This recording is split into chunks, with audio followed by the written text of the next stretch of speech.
ये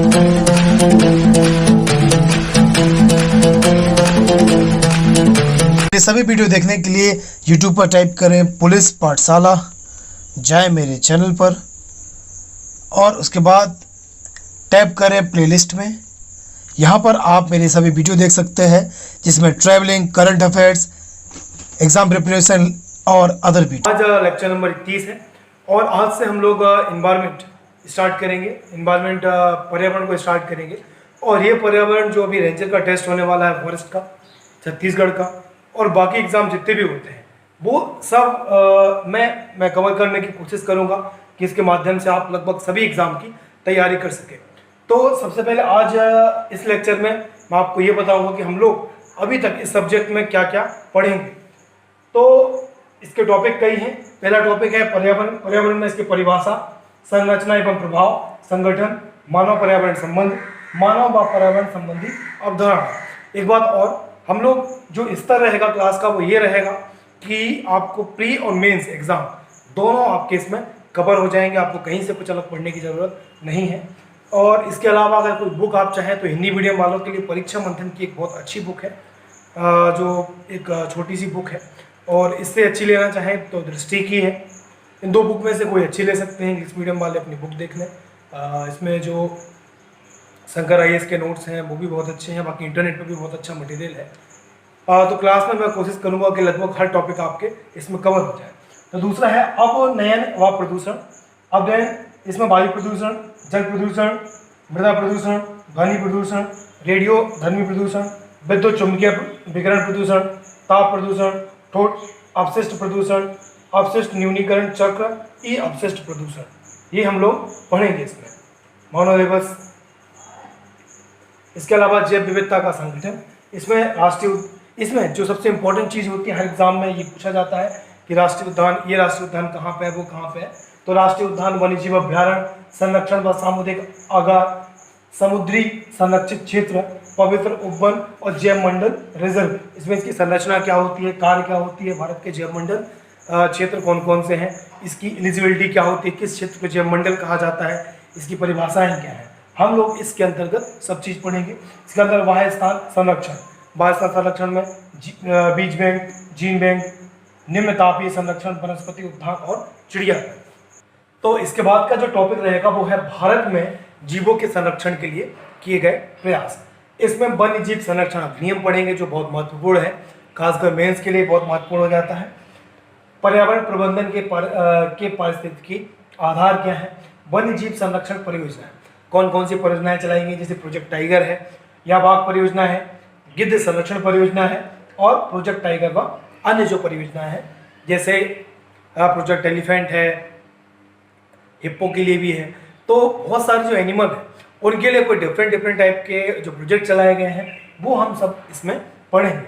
इसके बाद है विश्व विरासत संधि जो यूनेस्को है, उसमें क्या है विश्व विरासत सूची, इसमें भारतीय स्थल कौन कौन से शामिल हैं, जैव विविधता संधि, जैव विविधता सम्मेलन जो कन्वेंशन ऑफ बायोडाइवर्सिटी COP जो हुआ है उसके बारे में इसमें पढ़ेंगे। इसके बाद पर्यावरण नियोजन एवं प्रबंधन, इसमें पर्यावरण प्रबंधन के पारिस्थितिकी आधार और वृक्षों की रक्षा के लिए जो आंदोलन हुए हैं बहुत इंपॉर्टेंट हैं, जिन्हें पूछे जाते हैं और इनसे जुड़े जो नेता हैं या जो कार्यकर्ता हैं वो भी इनसे पूछे जाते हैं, जैसे चिपको आंदोलन, बिश्नोई आंदोलन, साइलेंट वैली आंदोलन, लेप्को आंदोलन।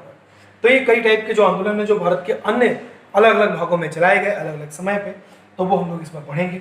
इसके बाद पर्यावरण संरक्षण संगठन एवं इसकी समितियाँ, इसमें कौन कौन से जो संरक्षण के संगठन हैं जो पर्यावरण के लिए काम करते हैं, ये IUCN क्या है, रेड डेटा बुक क्या होती है, किस उसकी कैटेगरी क्या होती है, एंडेंजर्ड, क्रिटिकल एंडेंजर्ड, वल्नरेबल, तो ये सब चीज़ हम पढ़ेंगे। इसके बाद वर्ल्ड मेट्रोलॉजिकल ऑर्गेनाइजेशन और WWF वर्ल्ड वाइड फंड, ये जितने भी संगठन है इसके अलावा इसके बारे में पढ़ेंगे। इसके बाद पर्यावरण सम्मेलन समझौते एवं रिपोर्ट, ये पर्यावरण के कौन कौन से सम्मेलन हुए, क्या समझौते हुए और कुछ रिपोर्ट भी आती है वो भी रिपोर्ट पढ़ेंगे, जैसे PIO 10 सम्मेलन, क्योटो प्रोटोकॉल हुआ, जेनेवा प्रोटोकॉल हुआ और जो इन्वायरमेंटल स्टेटस रिपोर्ट आती है वो भी हम लोग इसमें पढ़ेंगे। तो चलिए स्टार्ट करते हैं। हम लोग स्टार्ट करते हैं सबसे पहले पर्यावरण से, और पर्यावरण क्या होता है, उसकी परिभाषा क्या है। तो इसमें 3 शब्द सबसे कन्फ्यूजिंग होते हैं, 4 शब्द कहा जाए, पर्यावरण या एनवायरमेंट, इकोसिस्टम, इकोलॉजी पारिस्थितिकी, और एक आता है पारिस्थितिकी तंत्र या इकोसिस्टम। इकोलॉजी अलग है, इकोसिस्टम या इकोलॉजिकल सिस्टम ये अलग है, और इसके बाद में जो बायोस्फीयर होता है तो बायोस्फीयर भी अलग है, जिसको जैव मंडल कहा जाता है। तो सबसे पहले हम पर्यावरण पढ़ेंगे, फिर इन 3-4 शब्दों में हम लोग यहीं पे अंतर पढ़ लेंगे, जिससे आगे की कंफ्यूजन हम लोगों की सब खत्म हो जाएगी। तो पर्यावरण 2 शब्दों से मिलकर बना है, पर्या धन आवरण। पर्या मतलब होता है चारों तरफ का, आवरण मतलब होता है जो हमें, आवरण मतलब होता है घेरा। मीन्स किसी भी जीव को या अजीब को, मान लीजिए कोई जीव है या अजीब है, उसके चारों तरफ जो चीज फैली है उसको क्या बोलेंगे, जीव को नहीं, उसके जो चारों तरफ फैली है उसे, उस अजीब या अजीब का क्या बोलेंगे, पर्यावरण बोलेंगे। मान लीजिए आप खड़े हैं तो आपके तरफ बिल्डिंग है, नदियां हैं, पहाड़ हैं, लोग हैं, क्या है, तो इसको क्या कहा जाएगा, आपका पर्यावरण कहा जाएगा। मान लीजिए कोई बस खड़ी है, बस के चारों तरफ भी जो चीजें हैं वो उस बस का पर्यावरण कहा जाएगा। इसमें जो सेंटर होता है उसमें कोई जीव भी हो सकता है, कोई निर्जीव भी हो सकता है, इसको कहा जाता है पर्यावरण। तो एक परिभाषा है कि पर्यावरण संरक्षण अधिनियम जो 1986 है, उसमें क्या परिभाषा दी गई है, पर्यावरण किसी जीव के चारों ओर घिरे भौतिक एवं जैविक दशाओं एवं उनके साथ अंतःक्रिया को सम्मिलित करता है। देखिए मुख्य रूप से जो जैविक या जैविक चीजें होती हैं, इसमें जैविक चीज को प्रमुखता दी जाती है, क्योंकि हम लोग किस चीज का अध्ययन करने वाले हैं, किसी निर्जीव चीज का अध्ययन करेंगे नहीं, उसमें जो जीवित चीजें हैं खासकर उसका अध्ययन करेंगे। जीवित चीजों में चाहे मनुष्य हो, चाहे कोई जीव जंतु हो या पेड़ पौधे हो। तो इसके अनुसार है कि पर्यावरण किसी जीव को चारों ओर से, कोई जीव है उसको चारों ओर से घेरे भौतिक और जैविक दशा है। कुछ भौतिक चीजें भी हो सकती हैं, पहाड़, नदियाँ, मैदानी हो सकती हैं। जैविक दशाएं क्या हो सकती हैं,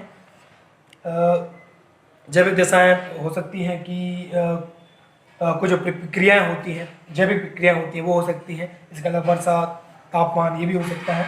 तो उनके साथ, और साथ में उनके साथ जो अंतःक्रिया होती है, मान लीजिए कोई जीव है तो वो आसपास के पर्यावरण से क्या करेगा, अंतःक्रिया जरूर करेगा।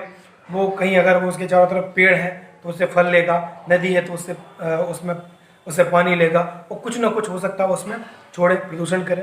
तो इन सब चीज़ों के बीच में अंतःक्रिया चलती रहती है। मान लीजिए एक आदमी है, कोई मनुष्य है, उसके पड़ोसी है तो उससे भी अंतःक्रिया करेगा, पड़ोसी से कुछ देगा, पड़ोसी से कुछ लेगा, तो ये भी क्या हो जाएगा, उससे क्या करेगा, वो अंतःक्रिया करेगा। तो फिर इसको क्या कहा जाता है, इसको कहा जाता है पर्यावरण। तो पर्यावरण हम लोग समझ ही गए हैं कि पर्यावरण मतलब होता है कि किसी जीव या जीव के चारों तरफ का जो वातावरण, जो भी चीजें उसके चारों तरफ, वो किस में आ जाएगी, किस में आ जाएगी, पर्यावरण में। जैसे अगर आप अभी हैं, आपके चारों तरफ अगर कोई कार है, हवा है, पानी है, मकान है, सब है, जो भी चीजें हैं सब किस में आएंगी, पर्यावरण में आएंगी। अब ये 4 एक परिभाषाएं हैं, ये बहुत कंफ्यूज करती हैं ये 5 चीजें। तो हम लोग इसको तुलना करके, इसका कंपेयर करके यहीं पढ़ लेंगे। बाद में हम लोगों को एक एक चीज को डिटेल में पढ़ना है, ये काफी डिटेल में है, चाहे वायु हो। जैसे ये हुआ इकोलॉजी या पारिस्थितिकी, ये पारिस्थितिकी तंत्र हुआ, ये हुआ जैव क्षेत्र या जिसको बायोम बोलते हैं, और एक जैव मंडल है फिर बायोस्फीयर। ये तो चलिए, इसके बाद पर्यावरण के बाद हम लोग पढ़ते हैं पारिस्थितिकी या इकोलॉजी। तो इकोलॉजी क्या है, ये बायोलॉजी की एक ब्रांच है। बायोलॉजी की कई ब्रांच है, बायोलॉजी में जीवों का अध्ययन किया जाता है, तो पारिस्थितिकी भी बायोलॉजी की एक ब्रांच है।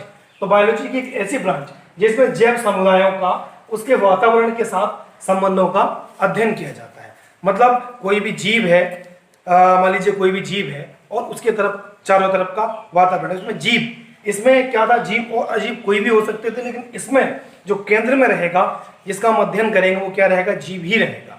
वो एक मनुष्य भी हो सकता है, एक जानवर भी हो सकता है, और छोटा सूक्ष्म जीव भी हो सकता है, और साथ साथ में क्या हो सकता है, कोई पौधा भी हो सकता है। तो ये क्या करता है, कोई जीव अपने चारों तरफ के वातावरण के साथ कैसे अंतःक्रिया करता है, उससे क्या लेन देन करता है, उससे कैसे प्रभावित होता है, उसको कैसे प्रभावित करता है, इस सब के अध्ययन को क्या कहा जाता है, इकोलॉजी। मान लीजिए कि एक मनुष्य है, वो एक गांव में, एक जंगल में उसने घर बनाया, वो रहता है, आसपास की नदी से पानी लेता है, इसके अलावा जो पेड़ है उससे फल लेता है, वहाँ की जमीन है उसमें वो बीज डालता है, खाद डालता है, तो एक तरफ से क्या कर रहा है, नदी को पानी लेके सब चीज लेके उससे वो उसको प्रभावित कर रहा है। साथ में वहाँ की जो हवाएं चलती है ठंडी, उससे वो प्रभावित होता है। जो अगर गर्म हवाएं चलती हैं तो उससे प्रभावित होता है। कोई अगर जीव जंतु वहाँ आते हैं तो उससे सुरक्षा के लिए उसको कोई दीवार बनानी पड़ती है, कुछ करना पड़ता है। तो कहा जाए कि वो जीव जो है वो अपने चारों तरफ के, चाहे जैविक हो या अजैविक हो, मतलब कोई जीवित चीज हो, जैसे मान लीजिए कोई जानवर है तो वो उसको प्रभावित भी कर रहा है। नदी है, नदी अजीब है, उसको भी प्रभावित कर रहा है। मतलब कि कोई जीव अपने चारों तरफ के वातावरण को किस तरीके से प्रभावित करता है या उससे प्रभावित होता है, उसके अध्ययन को क्या कहा जाता है, इकोलॉजी। ठीक है। अब इसके बाद इकोसिस्टम या इकोलॉजिकल सिस्टम, पारितंत्र या इकोसिस्टम या पारिस्थितिकी तंत्र या इकोलॉजिकल सिस्टम क्या होता है।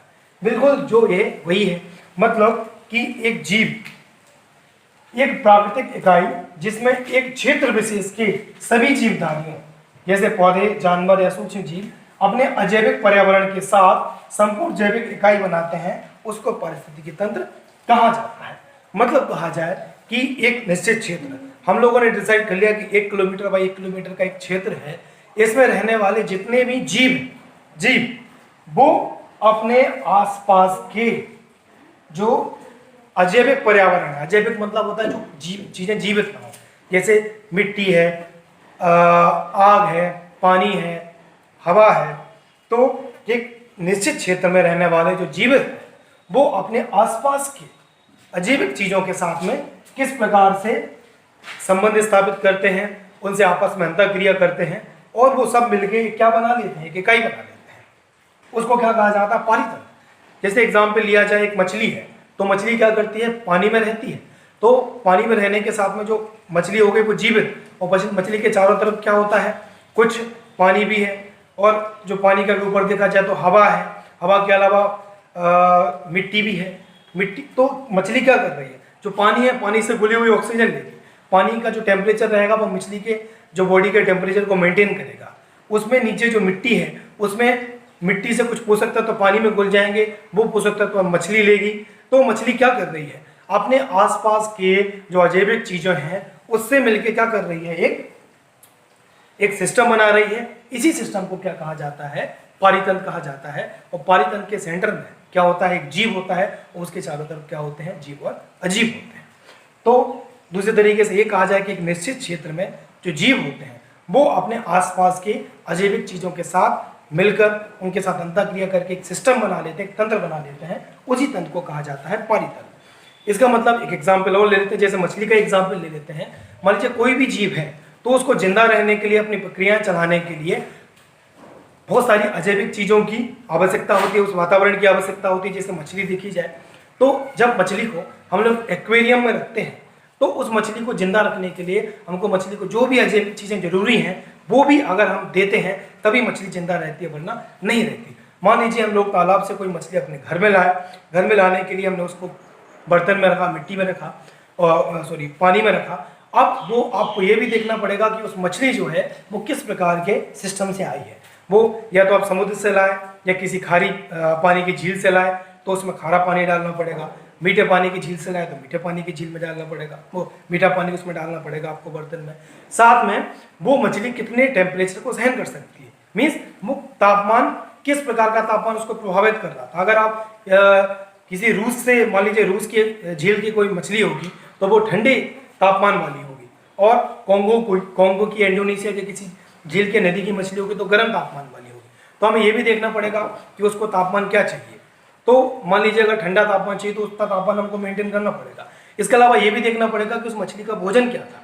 मान लीजिए वो एक विशेष प्रकार की कोई पौधा खाती थी या विशेष प्रकार का जीव खाती थी, तो हमें उस बर्तन में उस प्रकार की जीव की, उस प्रकार के भोजन की व्यवस्था करनी पड़ेगी, तभी वो मछली जीवित रहेगी। साथ में मिट्टी से कुछ पोषक तत्व भी लेती थी, आयरन, कैल्शियम, जितनी भी चीज़ें वो सब पानी में, जो मिट्टी आती है, मिट्टी पानी में घुलती है और वो पोषक तत्व पानी में घुल जाते हैं। तो उन्हें किस प्रकार के पोषक तत्व की जरूरत है वो भी हम सब देंगे। तो जब इस प्रकार का सब वातावरण जब देंगे तब हम जाके उस मछली को अपने घर में जीवित रख पाएंगे। इसका मतलब ये है कि मछली ने वहाँ पे किसी प्रकार के तंत्र का निर्माण किया था, और जब वो तंत्र हम अपने घर में विकसित करेंगे तभी वो जीव जो है वो जीवित रह पाएगा। इसी प्रकार से हर जीव का क्या होता है, एक इकोसिस्टम होता है। वो जो अजैविक चीज़ें उसके साथ संबंध होता है, और वो अजैविक चीज़ अगर हम वहाँ पे स्थापित करेंगे तभी वो जीवित रह पाता है। तो एक इकोसिस्टम का क्या प्रयोग किया जाता है, हम लोग जो पर्यावरणविद होते हैं वो प्रकृति में पाए जाने वाले जो जानवर हैं या जो भी जीव जंतु हैं उनके आसपास के इकोसिस्टम का अध्ययन करते हैं। उनमें से अगर कुछ गड़बड़ होता है, जैसे शेर है, शेर भी का भी एक इकोसिस्टम है, या बाघ का एक इकोसिस्टम है, उसमें से अगर एक चीज़ गड़बड़ होती है तो शेर की संख्या जो होती है वो कम होने लगती है, वो मरने लगते हैं। तो उसका क्या सिस्टम है, किस तरीके से विकसित किया जाए, अगर उसमें दिक्कत आ रही है तो कहाँ दिक्कत आ रही है, इसी सब का अध्ययन किसमें किया जाता है, इकोलॉजी में। और जो तंत्र होता है, जो सिस्टम होता है, इसको बोलते हैं इकोलॉजिकल सिस्टम। तो हम लोगों ने इतने उदाहरण से समझा, तो आप लोग इकोलॉजी और इकोसिस्टम में अंतर समझ गए होंगे। इसके बाद आता है बायो, या जिसको बोलते हैं जैव क्षेत्र। इसके नाम से ही आप समझ रहे होंगे कि जीव का एक जो क्षेत्र है उसको क्या बोलेंगे, जैव क्षेत्र। इसकी परिभाषा पढ़ते हैं, धरती या समुद्र के ऐसे बड़े क्षेत्र जिनके सभी भागों में मौसम, भूगोल तथा निवासी जीवों, विशेषकर पौधे एवं प्राणी की समानता पाई जाती है। मतलब ये कहा जाए कि वायु मतलब एक ऐसा क्षेत्र जहाँ पे पृथ्वी के मान लीजिए अलग अलग भाग में अलग अलग जगह हैं, लेकिन वहाँ पे जो मौसम है, जो वहाँ का भूगोल है, मान लीजिए भूगोल मतलब वहाँ के ऊंचाई, नीचाई, मिट्टी, पहाड़, नदियाँ, मैदान, और उसके जो निवासी जीव है, अगर वो समान है तो उसको क्या कहा जाएगा, वायु कहा जाएगा। ठीक है, मतलब वायु जो होते हैं वो वहाँ के जीव जंतु एक समूह बना देते हैं कि ये जो है, ये मौसम मतलब एक ऐसा क्षेत्र जहाँ पे ये मौसम होगा, ये जलवायु होगी, साथ में इतना तापमान, इतनी ये उसका ये भूगोल होगा, इस प्रकार के जीव पाए जाएंगे। तो इस चीज़ को क्या कहा जाएगा, एक जैव क्षेत्र कहा जाएगा, एक बायोम कहा जाएगा। तो किसी बायोम का एक ही तरह का परितंत्र होता है, समझ गए होंगे। बायोम मतलब होता है कि एक ऐसे क्षेत्र ऐसा क्षेत्र जहाँ पे एक विशेष जलवायु हो, विशेष वहाँ पे जीव पाया जाए। मतलब कहा जाए कि जलवायु है, जीव है, भूगोल है, सबका एक अंतर संबंध रहेगा। अगर इनमें से एक भी गायब है तो वो सब सिस्टम खत्म हो जाएगा। मतलब कि मान लीजिए कोई जीव है, मान लीजिए पोलर बियर है, तो पोलर बियर को हम लोग देखेंगे कि वहाँ पे तापमान जो होता है वो 0 से कम होता है, बर्फ वाला क्षेत्र रहेगा, वहाँ पे बरसात कम होगी या बर्फ गिरेगी या नहीं गिरेगी, या मान लीजिए उसको इतने तापमान की जरूरत होती है, इस प्रकार की भूगोल की आवश्यकता होती है। तो इस प्रकार का जो क्षेत्र रहेगा वो उसको क्या बोलेंगे, बायोम बोलेंगे। बायो मतलब एक ऐसा क्षेत्र है जहाँ पे मौसम है, भूगोल है, और वहाँ के निवासी है, उसमें क्या होती है, समानता होती है।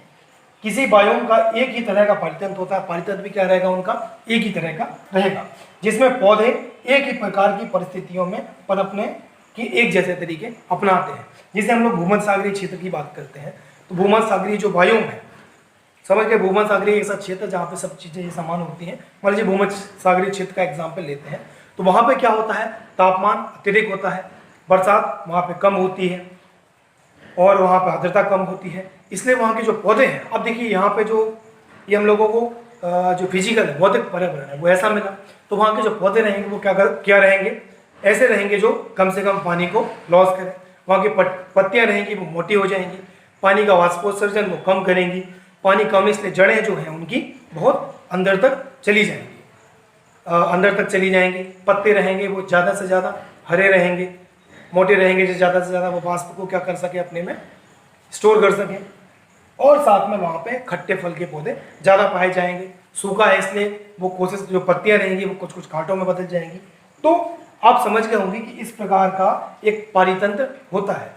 अगर ये चीज़ें डिसाइड कर देती हैं, जो भौतिक चीज़ें हैं वो डिसाइड कर देती हैं कि जैविक चीज़ें कैसी रहेंगी, या कहा जाए कि जैविक चीज़ें जो होती हैं वहाँ की भौतिक चीज़ों के हिसाब से अपने आप को ढाल लेती हैं। भौतिक चीज़ें मतलब जो मिट्टी, वायु, ये अगर जैसे रहेंगे तो बाकी चीज़ें जो रहेंगी वो उसको अपने जो जीव रहेंगे उसको उस प्रकार से ढाल लेंगे। तो ये कहलाता है बायोम। हम लोग अभी एक तुलना कर रहे हैं, इसको हम लोग और डिटेल में पढ़ेंगे और एग्जाम्पल के साथ में समझेंगे। और लास्ट में आता है जैव मंडल। तो जैव मंडल आप समझ गए होंगे, जीवों का एक मंडल, मतलब एक ऐसा क्षेत्र जहाँ पे कोई जीव जीवित रह पाए उसको क्या बोलेंगे, जीव मंडल। तो किसी भी चीज़ को जीवित रहने के लिए पृथ्वी, वायु और जल, इन तीनों की आवश्यकता होती है। तो ऐसा क्षेत्र जहाँ पे तीनों जो मंडल है, जयमंडल और स्थल मंडल और वायुमंडल, ये तीनों मिलते हैं, उस क्षेत्र को कहा जाता है क्या, जयमंडल। पृथ्वी का वह परिवेश जहाँ पे जीवन के पाए जाने की संभावना हो उसको क्या कहा जाता है, जयमंडल कहा जाता है। ये तीन क्षेत्र स्थल, वायु और जल, इन तीनों से मिलकर बना होता है। तो अगर कहा जाए कि ये जल मंडल है, ये मान लीजिए जल मंडल है, और ये क्या है, वायुमंडल है, और तीसरा क्या बचा है, तीसरा बचेगा स्थल। तो ये जो क्षेत्र रहेगा जिसमें तीनों चीजें शामिल हैं, यहाँ पे ही जीवन संभव हो पाएगा, बाकी जगह जीवन संभव नहीं हो पाएगा। अब आप कंफ्यूज होंगे कि पानी में तो जीवन पाया जाता है, लेकिन पानी जो होता है, पानी में वायु भी होती है, तभी जो जीव जंतु होते हैं वो वायु किससे लेते हैं, ऑक्सीजन जो है वो भी एक वायु है। तो वो किससे लेते हैं, तत्व है वो उसमें घुली हुई चीज से लेते हैं। अब स्थल के जो पोषक तत्व होते हैं वो स्थल में होते हैं, वो भी पानी में घुले हुए होते हैं। मतलब कहा जाए कि एक ऐसा परिवेश जहाँ पे जल, वायु और ऐसी परिस्थितियां पाई जाएं जहाँ पे जीवन संभव को क्या कहा जाता है, जयमंडल कहा जाता है। और जयमंडल क्या होता है, जल, स्थल और वायु, इन तीनों मंडल का मिलन स्थल होता है। मतलब इस जगह पे ही जीवन संभव होगा। अगर इन तीनों में से एक भी गायब हुआ तो जीवन संभव नहीं होगा। अगर वायु गायब होगी तो जल और स्थल दोनों में जीवन संभव नहीं हो पाएगा। ठीक है, तो ये तीनों के तत्व मिलके ही किसी जीव के लिए जीवित रहने की परिस्थितियां उत्पन्न करते हैं। इसलिए जैवमंडल मतलब एक ऐसा क्षेत्र होता है जहां पे हर एक चीज महत्वपूर्ण होती है। तो ये इन तीनों चारों चीजों के बारे में हम लोग अंतर समझ चुके हैं। आगे हम डिटेल में इन्हीं चीजों के बारे में पढ़ने वाले हैं। ये जो पर्यावरण है, अब हम पर्यावरण को पढ़ेंगे। पर्यावरण के प्रकार कितने होते हैं, मानव का पर्यावरण का संबंध कैसा होता है, मानव का पर्यावरण पे और पर्यावरण का मानव पे कैसे प्रभाव पड़ता है, ये दोनों कैसे एक दूसरे को प्रभावित करते हैं। इसके बाद जो मानव का पर्यावरण पे जो नकारात्मक प्रभाव है, जो पर्यावरण प्रदूषण है, उसके बारे में पढ़ेंगे। प्रदूषण कितने प्रकार के होते हैं, कौन सी गैसें, कौन कौन से जो क्वेश्चन है इससे बन सकते हैं, वो हम लोग इस चीज़ के बारे में यहाँ पे डिटेल में पढ़ेंगे। इसके बाद हम लोग पर्यावरण को डिटेल में पढ़ रहे हैं। तो ये है पर्यावरण का विभाजन। पर्यावरण को कितने भागों में विभाजित किया जाता है, तो पर्यावरण को दो भागों में विभाजित किया जाता है। एक होता है अजैविक या भौतिक पर्यावरण और दूसरा होता है जैविक पर्यावरण।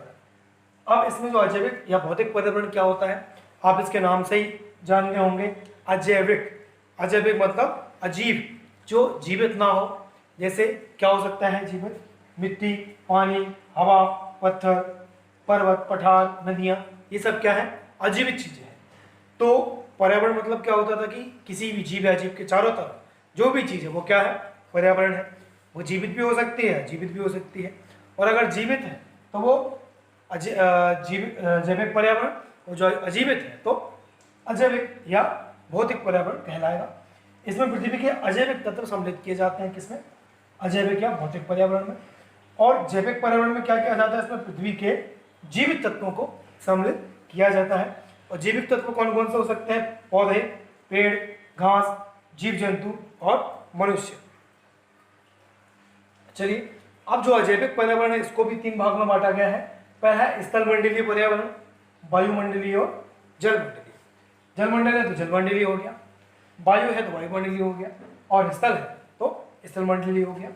इसलिए इसी प्रकार से जो जैविक पर्यावरण है उसको भी क्या किया गया है, दो भागों में बांटा गया है। जीवित क्या क्या होते हैं, मनुष्य, जो जंतु होते हैं वो भी जीवित होते हैं, और जो पेड़ पौधे होते हैं, वनस्पति होती है, वो भी क्या होती है, जीवित। इसलिए जैविक पर्यावरण को जंतु पर्यावरण और वनस्पतिक पर्यावरण दो भाग में विभाजित किया जा सकेगा। इसके अलावा ये है पर्यावरण के संगठक क्या है। संगठन मतलब होता है एलिमेंट, जिनसे मिलकर पर्यावरण बना होता है, उसको बोलते हैं कि पर्यावरण के संगठक या एलिमेंट ऑफ इन्वायरमेंट। तो ये है भौतिक या अजैविक, जैविक और दूसरा ऊर्जा। ये देखिए प्रकार भी हम लोगों ने पढ़े थे, भौतिक या अजैविक पर्यावरण, जैविक पर्यावरण। और जब इन दोनों में ऊर्जा और मिल जाए तो फिर क्या बन जाता है, पूरे पर्यावरण, हर प्रकार का पर्यावरण बन जाता है। क्योंकि ऊर्जा भी मनुष्य को या किसी जीव जंतु को या किसी अजीव को चारों तरफ से घेरती है, हो सकता है ऊर्जा उसको दृश्य हो या फिर अदृश्य हो। तो इसमें पर्यावरण जो इसका जो अजैविक घटक है उसको भी स्थलमंडल, जलमंडल, वायुमंडल जैसा यहाँ पढ़ा था वो हो गया। जैविक संगठक क्या हो गया, पादप और जंतु, पादप और मनुष्य, ये दोनों क्या है, जीवित है, और साथ में सूक्ष्म जीव, ये तीसरी कैटेगरी हो गई जीवित चीजों की। और ऊर्जा संगठक, ऊर्जा में दो प्रकार की ऊर्जा प्रभावित करती है, एक होती है सौर ऊर्जा जो सूर्य से प्राप्त होती है, एक होती है भूतापीय ऊर्जा जो पृथ्वी के अंदर से प्राप्त होती है। तो सौर ऊर्जा से भी ये जो कोई भी जीव है या वो है वो प्रभावित होता है, भूतापीय ऊर्जा से भी प्रभावित होता है। तो आप ये समझ गए होंगे संगठक मतलब होता है कि जिससे मिलकर पर्यावरण बना होता है। तो पर्यावरण इन तीन चीजों से मिलकर बना होता है, इसलिए इनको बोलते हैं पर्यावरण के संगठक।